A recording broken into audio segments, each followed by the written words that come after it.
Salutare, dragul meu, sau dragii mei, am revenit pentru a înregistra și a vă spune, așa, câte puțin, din capitolul cu numărul 7 din cartea Scara către raiul meu interior, 10 pași către tine.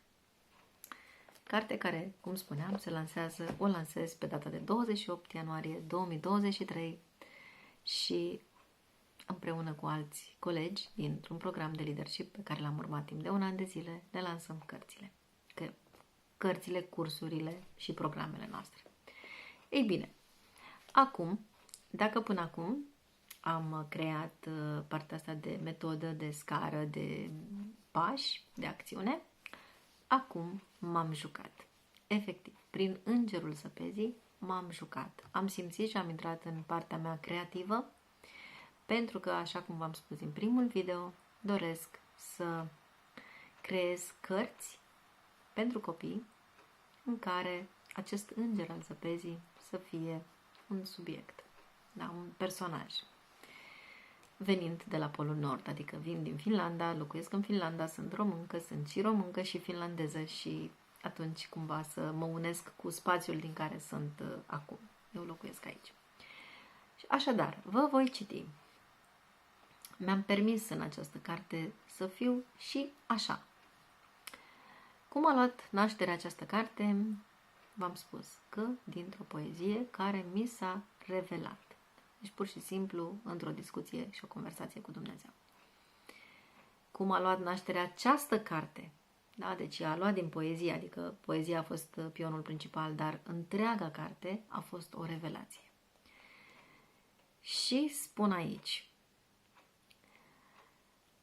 această carte a luat naștere dintr-o poezie.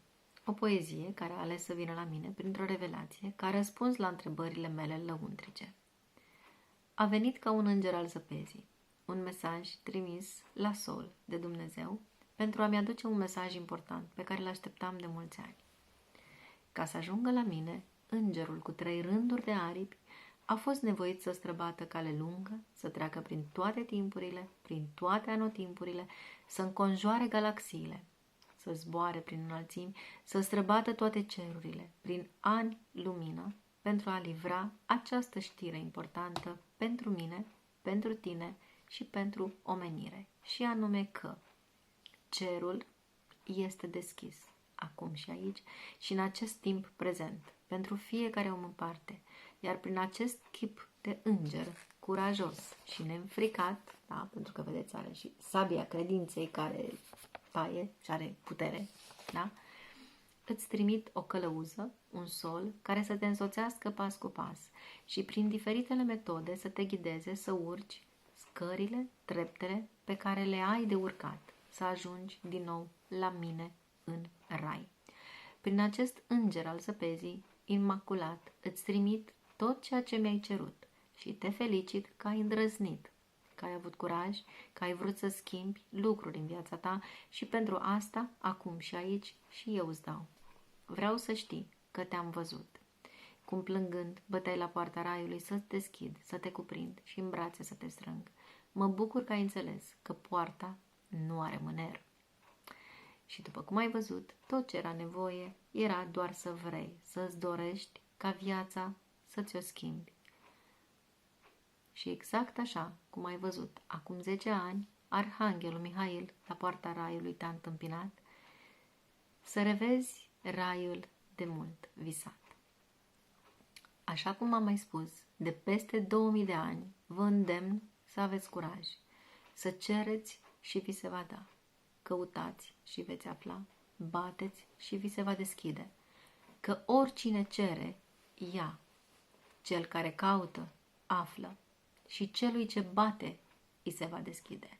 Și astea le găsiți în Matei 7:8. Așa să faci și tu.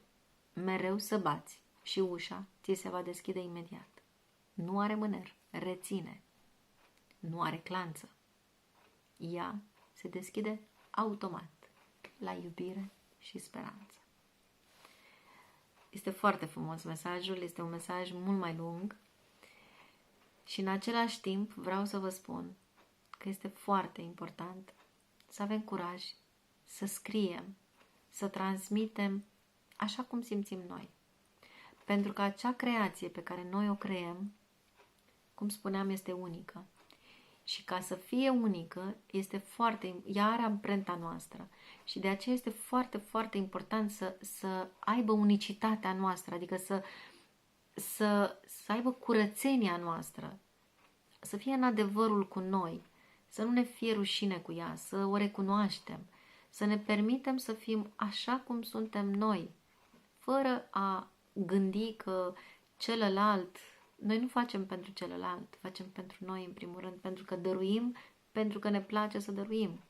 Și atunci, de aceea este foarte important să creăm pentru noi, în primul rând pentru noi să ne placă nouă și automat celuilalt îi va place. Dacă nouă nu ne place, nimănui altcuiva nu îi va place. Da? Și aceste trăiri am transcris și acești 10 pași dictați într-o suflare, ca într-o transă, pecetluind fiecare cuvânt, cu lacrimi pline de emoție, ce au trezit spiritul meu adormit la o nouă conștiință. Din acea zi, pentru mine, totul s-a schimbat, acum, în 2020, și conversațiile mele cu Dumnezeu pe hârtie, cu mine, cu Creatorul meu, au continuat conversații, chiar nu am acum, dar voi face un video special cu toate caietele pe care eu le-am scris timp de 3 ani, 4 ani aproape, și pur și simplu, cu cât scriam și cu cât conștientizam despre mine, despre celălalt, despre cum mă simt eu în oglinda când cineva mi-apărea, pur și simplu fiecare om îmi apărea o parte din mine, pe care eu nu o iertam, pe care eu nu o acceptam, pe care mă ținea legată, strâns de cum se spune, geamandură sau cum se zice, da? Deci de acea, la mal, nu știu cum se zice, mă rog, când ții vaporul, da, la țărm acolo, practic mă țineam legată de țărm pentru că mă gândeam să placă celuilalt, să fie pentru celălalt, să mă recunoască celălalt, să-mi iau aplauzele de la celălalt. Și nu era doar despre mine. Așadar, cam așa se termină conversația cu acest înger al zăpezii continuă și am mai scris aici că așa am făcut mereu diferența dintre mine, vocea mea interioară, și cealaltă voce care venea de dincolo. Fiecare cuvânt materializat are o așa vibrație încât atunci când îl citeam, deși la mii de kilometri departare, da, citeam unei prietene, persoana cealaltă avea capacitatea de a recepta acele unde vibraționale pe care eu le transmiteam și odată ce ajungea informația, cuvântul la acea persoană, deci practic simțea vibrație în corp. Știți că spune că ni se ridică părul sau în corp sau căldură sau tot felul de senzații. Adică atât de mult cuvântul este o energie pe care o luăm din interior, din lumea spirituală și o traducem. Bine, mai sunt și traducători, dar așa da, deci noi traducem tot timpul, toți suntem traducători, translatori, interpreți, pentru că interpretăm din lumea noastră din interioară către exterior, către lume. Și da, deci m-a fascinat dintotdeauna credința, partea asta spirituală, lumea văzută cu ochii minții și simțită plenar cu trăirea sufletului și a trupului. Și de mică copil îmi spuneam că Dumnezeu este bun, iubitor și pur și simplu, pentru mine, trăindu-mi viața în orfelinate, mai mult mi l-am luat pe Dumnezeu ca mentor. Pentru că în solitudinea aceea, cum să spun, făceam rai din ce aveam. Iar asta faci când ești în solitudine. Avem nevoie de solitudine pentru a ne duce în spirit și a ne detașa de lumea materială, tot ducându-ne în spirit. Adică ideea este că oriunde ești poți crea, indiferent unde trăiești.